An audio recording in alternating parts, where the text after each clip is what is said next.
오늘은 우리 묘비에 새겨질 글귀 이런 제목으로 여러분과 은혜를 나누고자 합니다. 우리 묘지 글귀에 새겨질 글귀. 우리는 평소 나의 죽음에 대해서 별로 생각하지 않습니다. 내가 떠난 그 다음에 대해서 별로 생각하지 않고 지금 당장 혹은 나의 조금 미래 여기까지만 생각하죠. 하지만 우리가 알다시피 시간은 영원하지 않으며 우리에게 주어진 시간은 영원하지 않으며 언젠가는 끝나게 된다는 것 우리가 문득문득 생각하게 되죠. 이 즐거운 이 주의 날 왜 우리가 죽음에 대해서 생각하느냐, 하필이면 왜 묘지 얘기냐 하시겠지만, 묘지라고 하는 것이 세상 사람들로부터는 그게 끝이다라고 생각되겠지만, 그러나 믿는 사람에게는 그게 끝이 아니라 새로운 시작인 거예요. 새로운 시작, 정말로 진짜 시작을 잘하기 위해서 우리가 묘지에 갈 때까지 남아있는 이 시간, 하나님께서 이 땅에 주신 시간을 잘 활용해야 된다는 그런 말씀을 드리기 위해서 성경은 우리에게 어떻게 가르치고 있는가를 살펴보자는 이야기죠. 우리는 대개 내 앞에 닥친 일들 때문에 아주 바쁩니다. 분주합니다. 제 어릴 때 텔레비 연속극 제목이 바쁘다 바빠라고 있었어요. 여러분 기억하시는지 모르겠어요. 바쁘다 바빠라고 하는 게 있었어요. 김순철이라고 하는 원로 배우, 옛날에 아마 별세하신 것 같은데 그분도 나오고 그때 당시에선 최고 배우들이 나왔는데 바쁘다 바빠. 그 제목을 듣고서 공감 안 하는 사람이 없었습니다. 다 그냥 입에 다 바쁘다고 그랬어요. 나는 바빠. 할 일이 많아. 여러분도 참 바쁘시죠? 몸은 하나인데 여러 가지로 살아야 돼요. 누군가의 아버지로서, 어머니로서, 또 남편으로서, 아내로서, 또 형제로서, 자매로서, 또 부모로서, 또 직장에서는 어떤 자기 직급에 따라서 사업도 해야 되고, 직장도 다녀야 되고, 뭐 여러 가지. 또 우리 군대 가기도 하고, 학교 다니기도 하고, 자기 일을 배우기도 하고, 바쁩니다. 바쁜데, 그 바쁨 속에서 우리는 늘 생각해야 됩니다. 나는 무엇으로 첫째 바쁜가? 그리고 무엇 때문에 바쁜가? 그 바쁜 속에서 시간이 많지 않다고 늘 얘기하는데 그 속에서 나는 어떻게 나에게 주어진 삶을 살고 있는가? 여기에 대해서 끊임없이 묻고 자기의 삶을 들여다보며 살아야 됩니다. 안 그러면 그냥 떠내려가는 배처럼 그냥 밀려서 살게 되는 거죠. 그래서 문득 보면 내가 여기까지 왔나? 이러는 거죠. 중간의 과정은 기억도 하나도 안 나고. 그러면 참 나중에 세월만 지나갔고 내가 뭘 했는지 모르겠다. 바쁘게 살았는데 기억나는 게 없는 그런 삶을 살게 되는 거죠. 그건 참 안타까운 거예요. 기억나는 게 없다. 그냥 바쁘게 했는데 기억나는 게 별로 없어. 그게 참 서글픈 거 아니겠습니까? 바쁘게 살면서도 그 속에서 나는 이런 걸 했고 이렇게도 해봤고 저렇게도 해봤고 이걸 겪어봤어.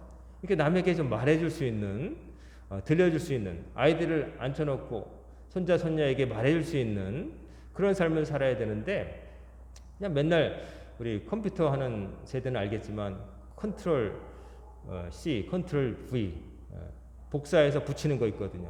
컴퓨터가 편리한 게 뭐냐면 한참 글을 써놓은 거 일일이 다시 두 번 또 해야 될 때 다시 안 해도 되고 컴퓨터에 보면 기능으로 보면은 이렇게 붙여가지고 이렇게 복사해가지고 그냥 한쪽 편에 그대로 붙이는 기능이 있어요. 그래서 참 편리한데 근데 이 삶도 어제도 오늘도 맨날 붙여넣기 한 거잖아요. 어제도 오늘 같고 오늘도 내일 같고 뭐 별로 기억나지 않은 삶 이렇게 살면은 정말 몸이 건조하고 그럴 거예요. 하루하루가 어제는 뭐 했지 분명하게 선명하게 기억나는 삶. 그러려면요 자기가 하는 일에 자기가 지금 뭘 하고 있는지 무엇 때문에 이거 하는지 의미를 두지 않으면 기억이 안 나요. 바둑이란 그 두뇌 스포츠가 있죠. 까만 돌, 흰 돌. 안 두시는 분들은 그냥 재미없고 저거 왜 보나 그러시겠지만 아는 사람들은 그게 재미있습니다. 그 바둑을 이렇게 바둑판에다가 흰 돌, 까만 돌 이렇게 막 두는데 아는 사람들은 그 한 수 한 수가 다 의미가 있어요. 왜 거기에부터 두는지 다 이유가 있기 때문에 프로 바둑 기사들은 그 수백 수를 서로 둔 다음에도 다시 다 치워놓고 처음부터 다시 두라고 하면 그것을 똑같이 둘 수가 있어요. 복기라고 하죠. 다시 그 아까 뒀던 순서대로 척척척 놓는 거예요. 그러면 아, 머리가 좋구나. 물론 바둑기사들은 보통 평균 이상의 지능을 갖고 머리가 좋아요. 근데 그럴 수 있는 거는 뭐냐면 단순히 암기가 아니라 자기가 거기에 둘 수밖에 없었던 이유를 알고 있기 때문에 기억이 나는 거예요. 그냥 어쩌다가 그냥 방황하듯이 발길 닿는 대로 간다 그러면 기억이 안 나지만 내가 여기를 가고 저기를 가고 한 거는 상대편이 이렇게 왔기 때문에 난 이렇게 받을 수밖에 없었어 하는 것을 기억하니까 그게 기억나는 거예요. 그래서 그 기억나는 삶, 그러려면 우리가 멍하게 살면 안 되고 좀 매번 의미를 두고 내가 이거 왜 하지? 이 사람 왜 만나지? 이 일을 왜 하지? 그리고 이 일 저 일 있을 때 왜 저 일을 제껴놓고 이 일을 하지? 여기에 대해서 내가 분명한 이유가 있어야 돼요. 누가 물어보는 것처럼 너 오늘 왜 놀러 안 가고 교회 왔니? 라고 물으면 여러분 뭐라고 답하시겠어요? 하나님을 뵙기 위해서 왔습니다. 성도에 마땅한 의무입니다. 여러분 이게 대답거리가 있어야지. 오늘은 그냥 몸이 아파서 어디 못 산에 못 가니까 교회 왔어. 이러면 안 되겠죠. 이런 답이 나오면 안 되겠죠. 자, 오늘 우리 묘비에 새겨질 글귀. 어떤 부자가 죽었습니다. 그래서 그 아들이 고인이 된 아버지를 위해서 이제 묘를 만들고 비석에 새겨놓을 글귀가 필요해서 자기가 그냥 하기는 좀 그래서 유명한 시인을 찾아갔다고 해요. 문학적으로 좀 멋있게 써보려고요. 그래서 시인을 만났더니 시인이 물었습니다. 당신 부친께서는 그러면 어떻게 사셨는지 좀 나에게 얘기해 주시오. 그래야 뭐 글귀가 나올 테니까요. 그랬더니 이제 그 아들이 생각해 보니까 자기 아버지는 물려받은 재산이 있었고 또 큰 별 풍파 없이 무난하게 사신 거예요. 그래서 예, 저희 아버지는 조용히 편안하게 사시다가 돌아가실 때도 편안하게 돌아가셨습니다. 큰 고생 없이 무난하게 사셨습니다라고 했대요. 그러니까 시인이 그럼 이제 사흘 후에 오시오 해가지고 돈을 보냈어요. 그러고 나서 이제 사흘 후에 시인을 찾아갔어요. 아들이 뭐라고 글귀가 나왔나 봤더니 종이에 적어주는데 이렇게 돼 있대요. 아무개 태어나다 먹다 죽다. 요 세 문구. 아무개 태어나다 먹다 죽다. 태어나서 살기 위해서 먹었고 그 다음에 별로 이렇게 의미 있는 일이 없으니까 그냥 그러다 죽었다는 거예요. 더 이상 쓸 말이 없었다는 거죠.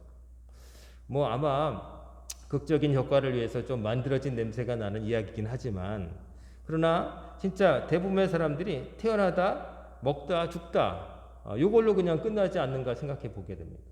그 사이에 무슨 일이 있었다고 말하지만 다 먹기 위한 일이었고 결국에는 뭐 건강식품 먹고 유기농만 찾아 먹고 헬스클럽 다니고 뭐 그랬는지 모르겠지만 결국 아파서 죽은 거예요.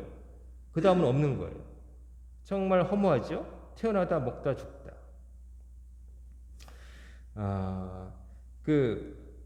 지금부터 한 20년 전쯤에 어떤 프로그램에서 본 사람 이야기가 생각납니다.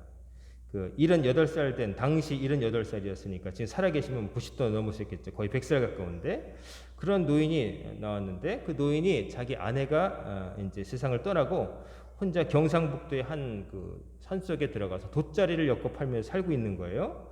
근데 그렇게 해서 아내 여의고 산속에 들어가서 산 지가 40년쯤 됐는데 취재진이 가서 이제 물어보는데 외롭지 않았다는 거예요. 그러면서 어떻게 해서 이제 그런 또 삶을 살게 됐느냐. 이분은 젊었을 때 어떤 일에 연루되어서 좀 억울한 옥살이를 오랫동안 했대요.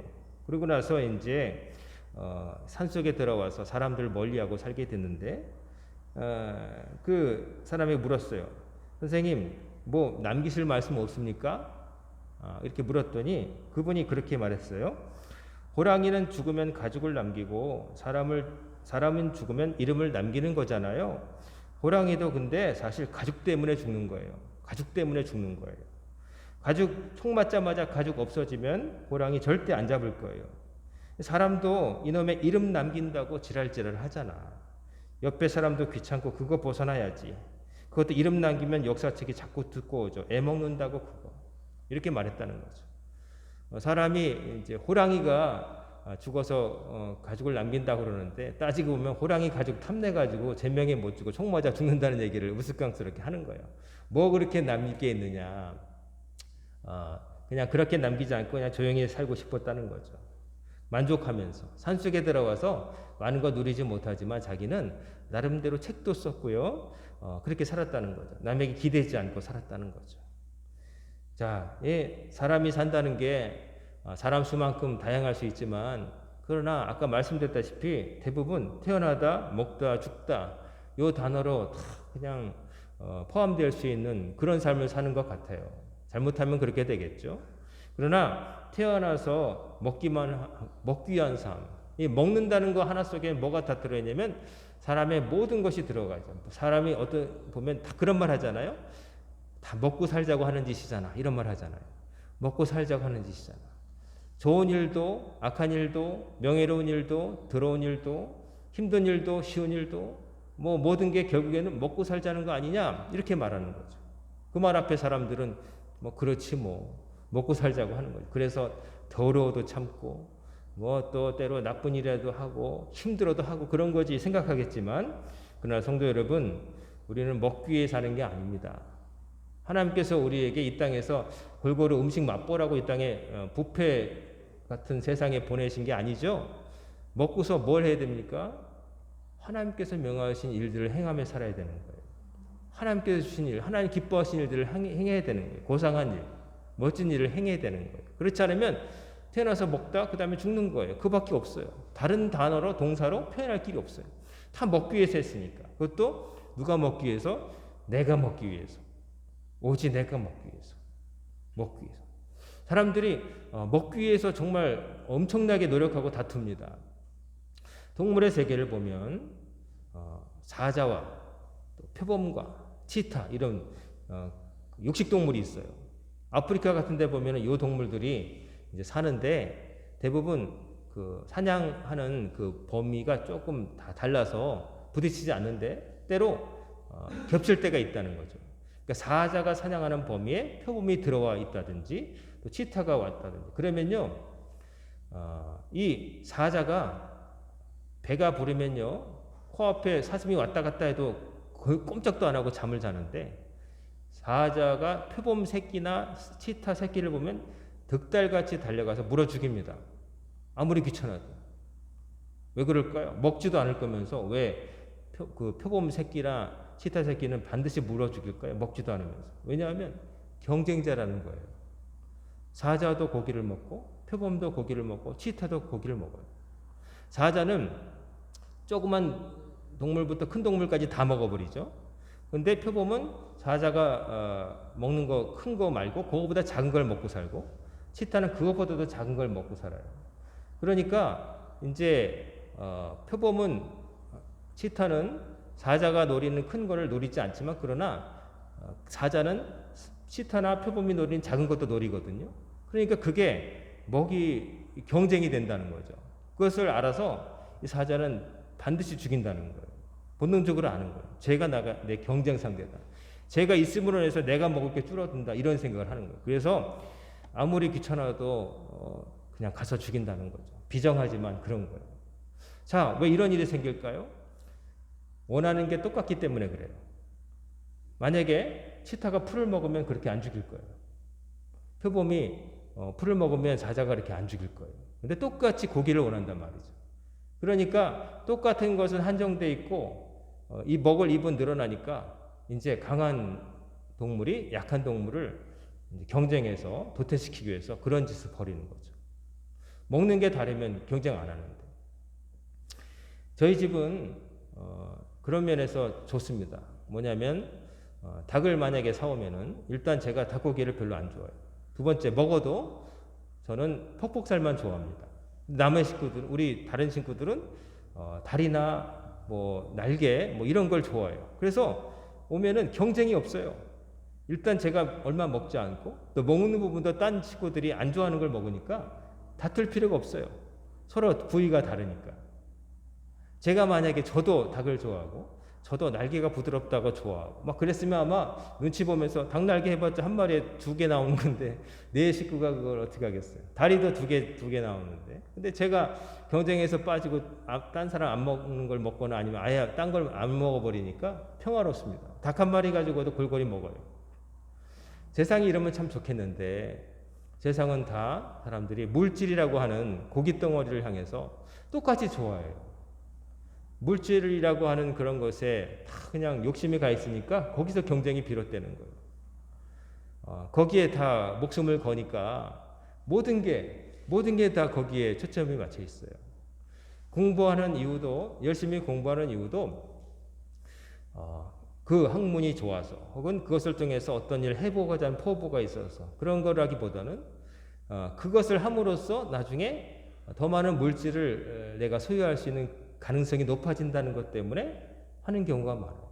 공부도 그렇고 뭘 해도 그렇고 모든 게 다 더 먹기 위한 일, 더 먹을 수 있는 것을 쌓아두기 위한 것에 초점이 맞춰져 있어요. 겉으로는 많은 이렇게 얘기를 하지만 그렇지 않은 게 참 안타깝죠.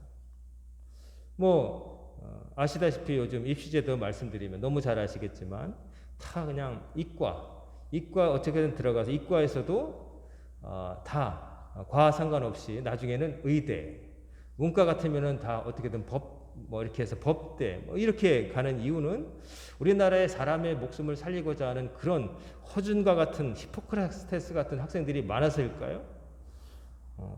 그건 아니지 않나 싶습니다.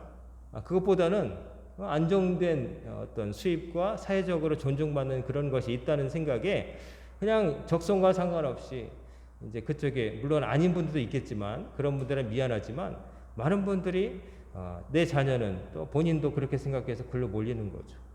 그래서 참 기형적으로 기울어져 있어요. 그렇기 때문에 맨날 노벨상 얘기하지만 노벨상을 타려면은 돈 안 되는 거지만 반드시 필요한 기초 학문을 닦아야 그런 게 탈 수 있거든요. 돈 안 되지만 누구도 연구하지 않지만 그것을 알게 되면은 엄청난 그 혜택이 있지만 그걸 안 하거든요. 왜냐하면 힘들거든요.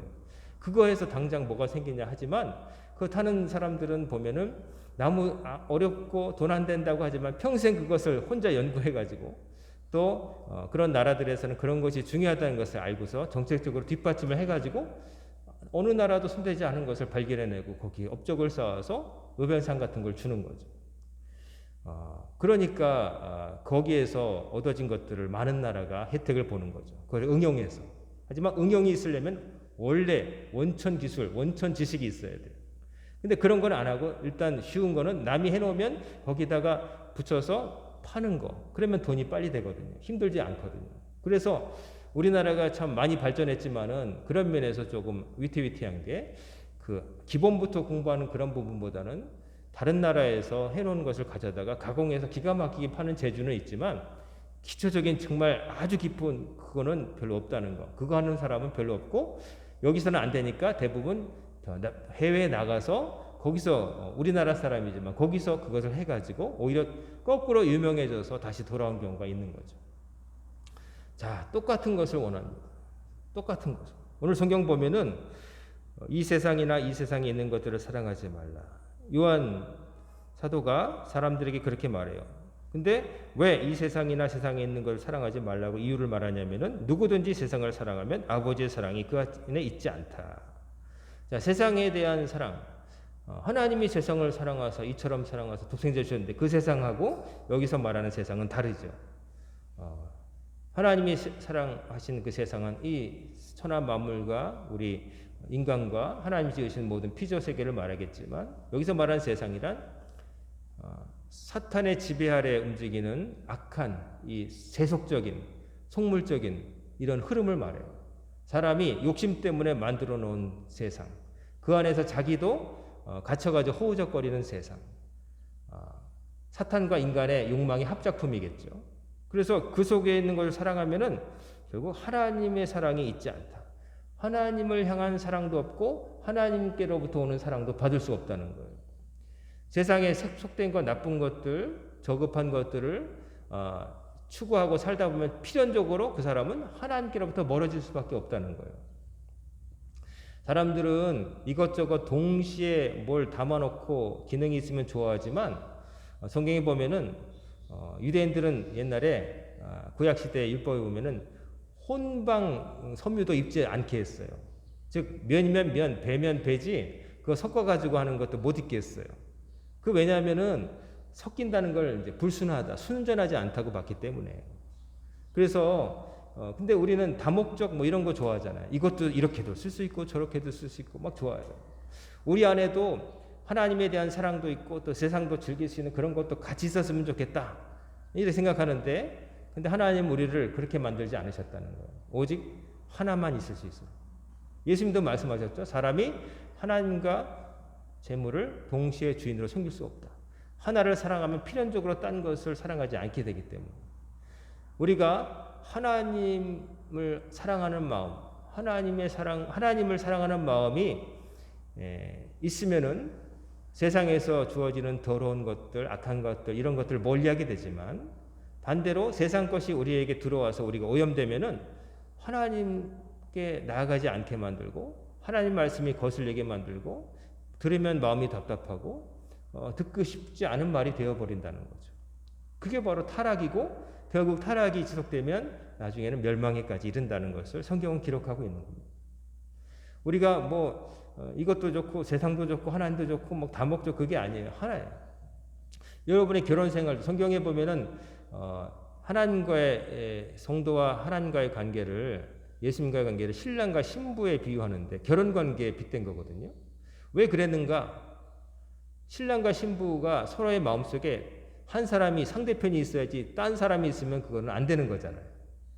그러니까 하나님과 우리 관계도 하나님은 늘 우리를 생각하시니까 문제가 없으시고 문제는 우리인데 우리 안에 하나님 아닌 딴 것이 들어와 있으면 안 된다는 거예요. 그래서 결혼 관계에 빗대어서 그리스도의 신부가 교회고 그리스도가 신랑이시더라고요. 이 결혼 관계에 빗대서 이제 비유를 하신 것이죠. 우리 안에 하나님만 계셔야 된다는 거예요. 하나님만 계셔야 되는 거예요. 여기 보면 그 세상에서 주는 것들이 왜 나쁜 거냐? 그게 뭐냐면은 육신의 정욕과 안목의 정욕과 이생의 자랑이다. 이 세상에 있는 것들을 가만히 보니까 대부분 보면은 육신의 정욕을 채우기 위한 것들, 우리의 육신의 정욕을 부추기는 것들이라는 거죠. 먹고 마시고 가지려고 하는 소유욕들, 성적인 욕구들, 소유욕들, 쾌락에 대한 탐닉들 이런 것들이 세상에 있다는 거죠. 그런 쪽으로 가게 되면 그 사람이 그러면 맨날 즐거우냐? 안 그렇죠? 여러분 마약 중독자가 제대로 사는 거 보시지 못했죠? 알코올 중독자가 제대로 사는 건 못 보셨죠? 또 성적으로 문란한 사람 가정이 평안한 거 못 보셨죠? 근데 그 사람들은 왜 그럴까요? 그것들이 주는 즐거움, 쾌락에 중독돼서 그런 거예요. 그래서 안 하려고 해도 안 할 수가 없는 거예요. 근데 그걸 자기를 망치는 거예요. 그 다음에 안목의 정욕과 안목, 보는 거.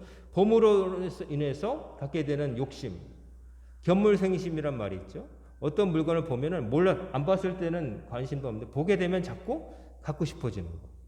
사람이 어떤 것을 자꾸 보게 되면 그거 갖고 싶어진단 말이에요. 그래서 뭘 보느냐 하는 게 참 중요해요.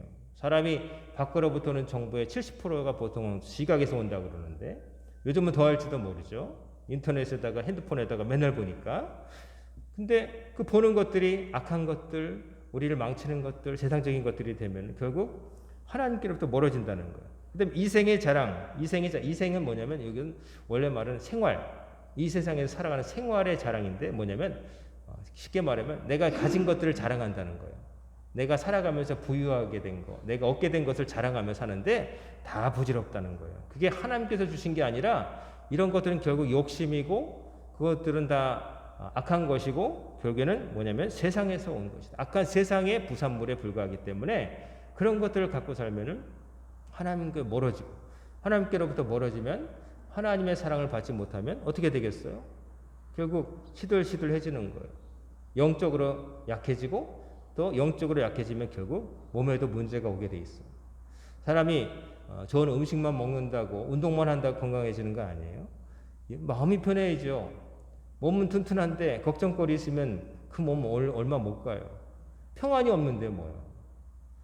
자, 근데 그러면서 뭐라고 하냐면 17절에 이 세상도 그 정욕도 지나가되 이 세상이 정욕도 지나간다는 거예요. 지나간다는 거예요. 정욕이라는 거, 이 탐욕, 어떤 충동 이런 것들이 무서운 것은 뭐냐면은 그것이 나에게 파도처럼 밀려올 때가 있어요. 그때는 아무것도 안 보일 수 있어요.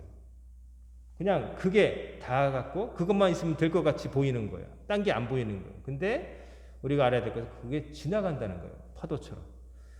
확 와서 그게 그 너머에는 아무것도 없어 보이지만 그러나 견디면 지나고 나서 보면은 내가 잘 참았다. 저거 했으면 큰일 났을 텐데 이런 것들이라는 거예요. 근데 그 당시 시점에서는 그게 다 갖고 그것만 있으면 행복할 거고 뒤를 생각 못하게 만드는 거예요. 사람이 어떤 사고를 칠 때, 악한 일을 할 때 보면은 그 다음 일을 생각 못 해요. 당장이 좋다. 에라 모르겠다. 이렇게 되는 거예요. 다음을 생각 안 하는 거예요. 그런 이야기가 있어요. 어떤 사람이 이제 탈무드에 그런 게 있다는데, 결혼을 한 상태인데 이미 결혼해서 자기 아내가 있는데 주변에 예쁜 여성을 보면 자꾸 그 여인도 자기 아내로 삼고 싶은 충동이 들었대요. 그래가지고 자꾸 그러니까 마음이 그러니까 양심에 갇히게 들어서 소문난 랍비에게 찾아갔대요. 어떻게 하면 되겠습니까? 예쁜 여자 보면 자꾸 눈이 돌아가고 지금도 막 제 아내가 있지만은 그런 의심이 생기는데 어떻게 할까 그랬더니 그 랍비가 해준 말이 그거랍니다. 그 여자를 보고서 30년 뒤에 그 여자가 어떻게 변해 있을지를 좀 상상해 보라고. 그러면 참을 수 있을 거라고. 지금은 어여뻐 보이고 당장에는 멋있어 보이고 그렇지만 30년 지나면은 그 사람이 어떻게 됐을까 생각해 보면 그렇게 매력적으로 뭐 연예인처럼 생기지 않고 뭐 그런데 그걸 생각해 보라고. 그런 말을 해준 거죠. 자, 30년 뒤라고 하는 지난 시점으로 미리 가볼 수 있다면 견딜 수 있다는 건 뭐냐면 뒤를 생각한다는 거죠. 당시로서는 그게 최고인 것 같고 그런 것 같잖아요. 하지만 지나보면은 그거 아니었어요. 그래서 제가 그런 얘기 한 적이 있습니다. 청년들한테. 지금 교제하는 사람이 대단해 보이고 최고인 것 같고 막 당장은 좋고 막 안 보면 보고 싶고 그럴 수 있지만 그런 감정 드는 것 자체는 나쁜 거 아니죠. 그런 열정이 있어야 되죠. 근데 그렇더라도 조금 더 생각해 보라는 거죠. 조금 더. 이 열정이라고 하는 파도가 지나가도 그대로 남아있으면 진짜인데 당장에 그냥 좋다고 해서 교제하고 결국 뭐 결혼까지 한다든지 어쨌든 이렇게 하게 다음에 후회하게 되면 그때는 모를 수 없으니 요즘은 모르기도 하지만 그러나 그래도 그게 좋은 건 아니잖아요. 그러니까 한 번 더 생각해봐라. 당시 좋다고 그냥 한눈에 반했다 그러는데 그러지 말고 생각해보고 이 사람과의 내가 살아가면서 서로가 같은 것을 바라보며 행복하게 평안하게 살 수 있는지 여기저기 생각해보라는 거죠. 그래서 제가 청년들한테 그런 말을 했습니다.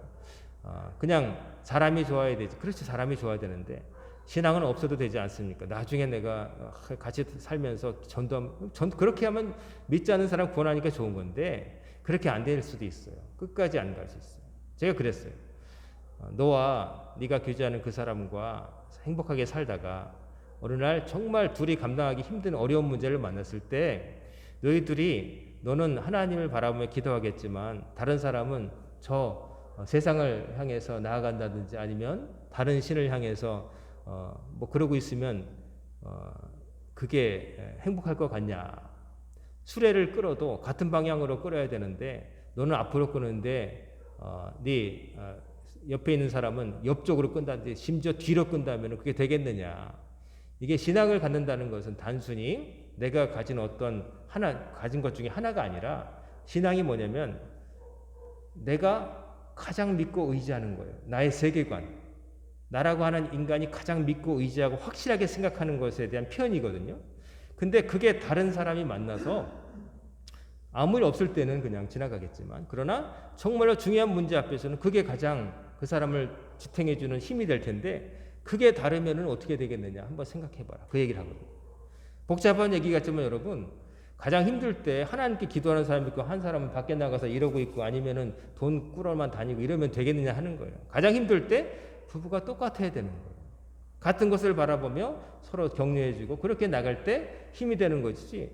여러분 우리 학생들 알겠지만 물리학에서 힘의 합력 같은 방향으로 갈 때 방향 일치하면 그게 10 더하기 10 20이 되지만 벌어질 때마다 줄어들고 이게 점점점 벌어질 때마다 이 힘의 합력은 요거 마른 목골 중간 요거니까 점점 약해지는 거 아니겠어요? 이 똑같아요. 물리 법칙이나 하나님이 지으신 세상이나 물리 세계나 영적인 세계나 다르지 않아요. 왜냐하면 메이커가 한 분이시니까 창조주가 한 분이시니까 여러분 하나님께서는 뭐 폭포를 거꾸로 올라가게 하시고 뭐 이런 보통 때 하나님은 다 아래로 흐르게 하세요. 만약에 거꾸로 올라야 될 필요가 있으면 하시겠지만 일부러 그렇게 하시는 않는단 말이에요. 그러니까 생각해 봐야 되는 거예요. 나는 어떤 것을 가장 중요하게 생각하고 사는가? 또 내가 만날 사람은 어느 것을 바라고 사는가? 그거 굉장히 중요한 거예요. 생각보다 여러분 그냥 마음이 맞으면 언젠가 그거 아니에요. 그렇지 않아요. 사람의 생각이 바뀌는 건 정말 어려운 거예요. 그래서 가능한 한 처음부터 많은 것을 공유하고 맞는 사람을 잘 볼 수 있어야 돼요. 물론 달라서 만나가지고 투닥투닥 하다가 잘 사람도 있겠지만 대부분 쉽지 않아요. 그렇게 같아도 쉽지 않은데 서로 양보하면서 살아야 되는데, 자, 제가 드리고 싶은 말씀은 이런 것이 지나간다는 거예요. 지나갈 것이기 때문에 지나간 다음까지 좀 생각해 봐야 돼요. 지나가 버릴 거. 이게 전부 같지만 이게 다가 아니라는 거예요. 좋은 것도 지나가고 나쁜 것도 지나가는 거예요. 제가 코로나도 얘기했죠. 제가 코로나 초기 때 이것도 지나갈 거고 우리는 딴 걱정하며 살 거라고. 코로나 이러고 나니까 지금은 여러분 우크라이나에서 전쟁 나가지고 갑자기 기름값 치솟고 식용유도 또 비싸고 별의별 생각지도 않은 별게 있죠. 딴 걱정하며 살 거란 말이에요. 이제는 이제 여러분 그 차도 이제 전기차 사야 되나 이제 이런 생각하게 될 것이고, 야, 이 기회에 기름값 올랐는데 식용유도 올랐는데 기름 덜 튀겨 먹자.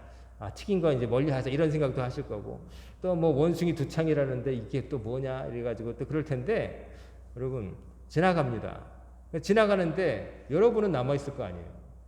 가장 소중한 여러분은, 다른 건 지나가지만 여러분은 남아 있을 거 아니에요. 여러분이 제일 소중한데 그러려면 세상을 사랑하면 안 되고 하나님을 정말 사랑하며 하나님을 의지하며 사는 믿음이 필요한 거예요. 다 지나간다는 거예요. 오늘 새벽 때 나오신 분들께 잠깐 말씀드렸죠. 어떤 약사 이야기 제기했죠. 며칠 전에 어느 방송에 나온 약사 이야기.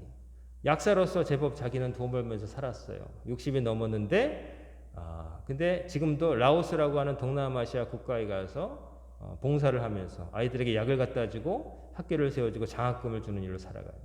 월 1,000만 원 정도 버는데 거기에서 부부가 100만 원만 쓰고 나머지는 다 라오스 애들 돕는 데 쓴다는 거예요.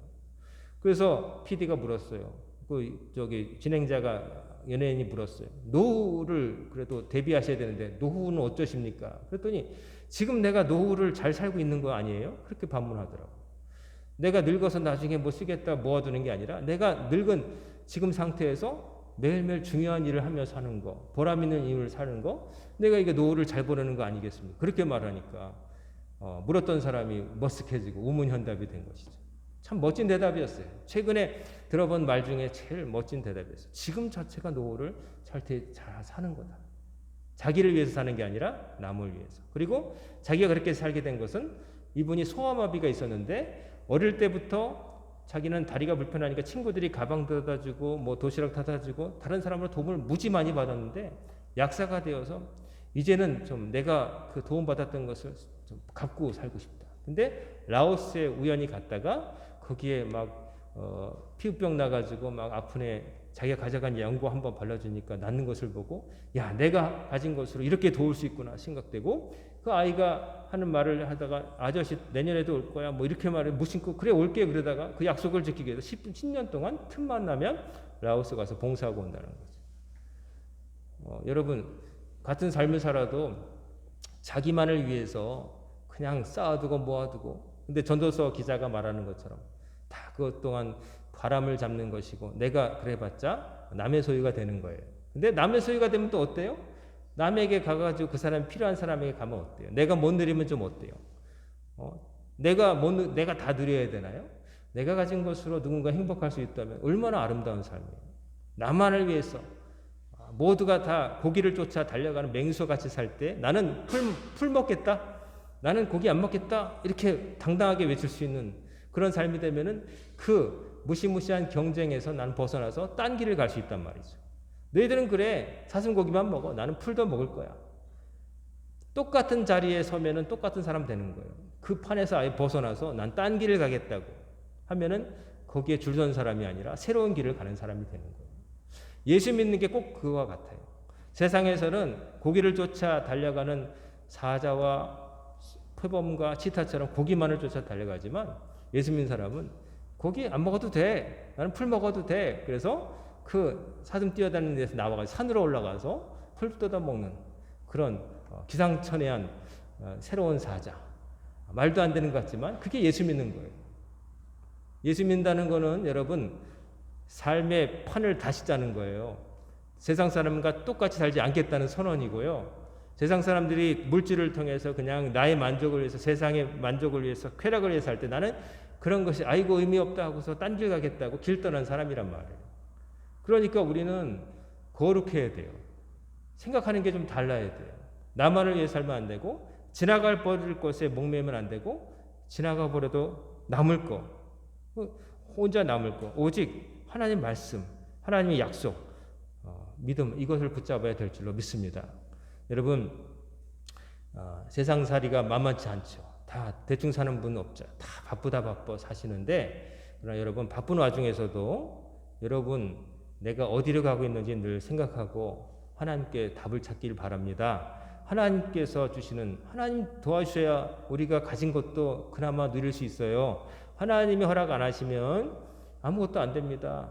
성경에 예화 있죠. 복음서에 어떤 사람이 농사를 많이 지어서 곡간에 막 쌓아두는데 창고가 모자랄 정도로 많으니까 내가 곡간을 새로 지어두고 거기다 넣어두리라. 그렇게 계획을 다 짰지만 그날 밤 하나님께서 너 오늘 밤 이제 생명 끝났으니 나에게 오라. 그러면 그 모든 것이 무엇이 되겠느냐. 그 예화가 있잖아요. 하나님께서 부르시면은 다 두고 갈 건데 그거를 나만을 위해서 아끼거나 탐욕스럽거나 그러지 말고 아낌없이 좋은 일에 사용하세요. 여러분이 할 수 있는, 여러분이 사랑하는 사람에게 베풀면서 사세요. 그리고 여러분이 할 수 있는 하나님 기뻐하시는 일 부지런히 하면서 사세요. 그래도 여러분 안 죽어요. 여러분 거지 안 돼요. 여러분이 거지 되는 게 아니라 하나님께서 그 일 더 잘하라고 복 주실 줄 믿으시길 바랍니다. 하나님께서는 하나님 뜻대로 사는 사람을 하나님이 왜 핍박하시겠어요? 더 잘하라고 도와주실 거예요. 하나님을 믿어야 할 수 있는 일이에요. 하나님이 절벽에 매달렸다고 생각하는 우리가 이거 놓으면 죽습니다 하고 물질이라고 하는 그 고리에 매달려 있을 때 너 그거 필요 없어 놔. 근데 아니 내가 요거 하나밖에 없는데요. 놓지 못하죠. 이거밖에 없다는 사람. 그러나 하나님 붙잡아 주실 걸 믿는 사람은 그걸 놓는 거예요. 탁 붙잡아 주실 믿고 하나님이 잡아 주실 걸 믿고. 그래서 믿으면은 용기가 필요해요. 비겁한 사람은 용기를 가질 수 없고 용기가 없는 사람은 믿을 수 없어요. 그래서 여러분 하나님을 믿으시기 바랍니다. 지금 어떤 어려운 문제 있죠? 하나님이 해결해 주실 걸 믿고 여러분 하나님께 매달리시길 바라요. 그럼 하나님이 해결해 주시고 제가 늘 말씀드리지만 그 문제 해결되면 또 다른 문제 있을 때 여러분 그거 하고 계실 거예요. 하나님이 다 해결해 주실 거 그때도 기도하세요. 그럼 하나님이 해결해 주실 거예요. 자, 오늘 주님 앞에 나온 여러분 각 사정을 제가 세세히 다 모르지만 하나님은 다 아시니까 아시는 하나님께 여러분 절박하게 기도하시고 하나님 말씀대로 사시고 영원히 지나가 버릴 것들에 매이지 마시고 여러분의 나중에 묘비에 그냥 태어나다 먹다 죽다가 아니라 기왕이면 제가 한번 생각해 봤는데 이러면 어떨까요? 태어나다 주를 위해 남을 위해 살다 주님께로 돌아가다 이런 문구가 새겨지면 얼마나 좋을까요? 바라기는 이와 같은 삶을 사시는 여러분과 제가 되기를 주님의 이름으로 축원합니다. 아멘. 기도하겠습니다. 사랑과 은혜가 충만하신 아버지 하나님, 오늘도 저희들의 발걸음을 아버지의 거룩한 집으로 인도하심을 감사드립니다. 오늘 주신 말씀을 통해서 저희들이 어떻게 살아야 할지, 이 땅에 썩어질 것들이나 지나갈 것들에 현혹되지 아니하고 오직 영원하신 주의 약속 천성을 향해서 하나님을 사랑하고 이웃을 사랑하며 거룩하게 고상하게 살 수 있도록 도와주시옵소서. 이 모든 말씀 우리 주 예수님의 이름으로 간절히 기도드리옵나이다. 아멘.